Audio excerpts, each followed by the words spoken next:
Before you begin, let's review the components of the cast kit. Felt and foam pads. Black round foam disc. Casting mesh. RAF cap. Red cap. Retaining and alignment fixture, RAF.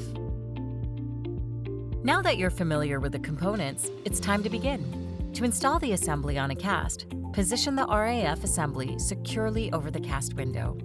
Place the round felt plug into the RAF.